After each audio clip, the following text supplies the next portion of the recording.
Hello and welcome back again. This is Commander Curses with another GalNet news update. 26th of December. University students sit in. A peaceful Christmas demonstration which started on Christmas Day continues on the steps of Congress building in Olympic Village on Mars. This year Christmas falls during the cold season and the students are wrapped up warm, mostly dressed in red and white Santa outfits. Above them a giant repeating hollow of the burning warg running from the Field of Flames plays. The protesters chant, "Baby Killer!" in between renditions of various carols with amended words to reflect the protest. Newsfeeds are now carrying the story throughout the Federation, but members of the government have been unavailable for comment.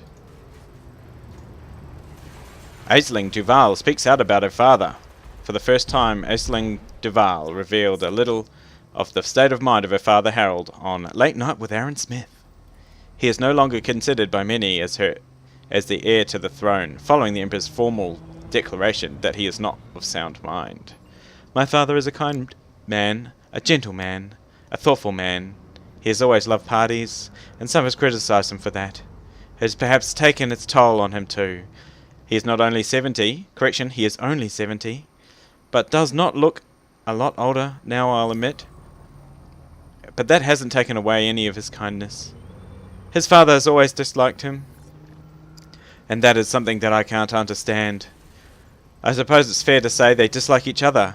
I'm sure many of the things Harold said and did in his earlier years were to annoy Hengst. But rebelling against a parent is not such unusual behaviour for a youngster. Taking away his throne, though, is a spiteful act. It is clear from the social media response to her comments that she has avoided the question of his sanity. More importantly, it makes her claim to the throne more tenuous. 28th of December. Federal Shadow President demands conscription. In the traditional speeches that mark the reopening of the Congress after the holiday, Congressman and Shadow President Zachary Hudson has outlined his views for the coming year.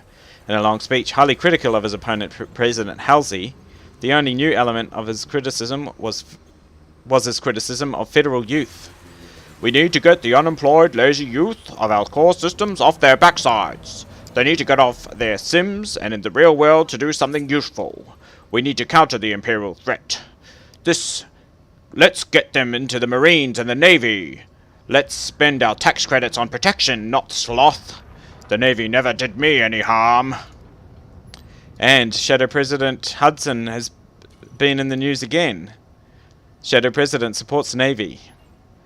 In what is usually a quiet time in politics, the Shadow President has given an interview to support Admiral Vincent. "Our military forces have always operated independently of government. In fact, some of the worst events in our long history were caused by political meddling in military matters. President Halsey is out of order to distance herself as she has. Our forces need to be able to enforce the law in far-flung systems, and we should be pleased that they do so very well. It is clear that sometimes the law that they are enforcing is the problem, and it is up to Halsey to change that. If it is indeed the case that these actions took place without direct orders from the President, it suggests a rift between the beleaguered President and her top admiral." And the President has announced tax rises in the new year. In a move causing shockwaves through federal space, President Halsey has announced that federal tax increases. "I'm sorry and I appreciate people are frustrated about this, but I have to announce further federal tax rises. This is to cover our ever-increasing welfare burden and high military spending. Federal taxation is already a problem throughout federal space, and this squeeze, where the frontier worlds are effectively supporting the rich core systems, is causing unrest amongst the other states."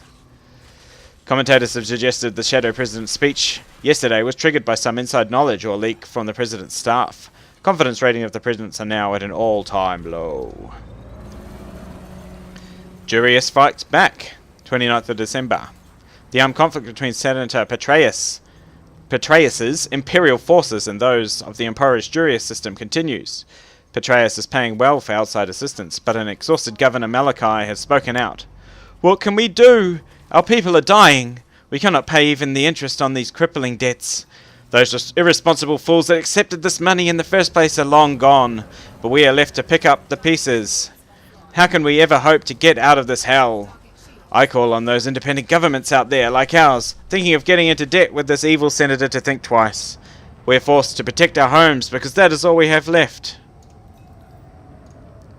And that's all for the GalNet news for today, 28th of January, 3300. Tune in again next time. We'll have news on Senator Duval.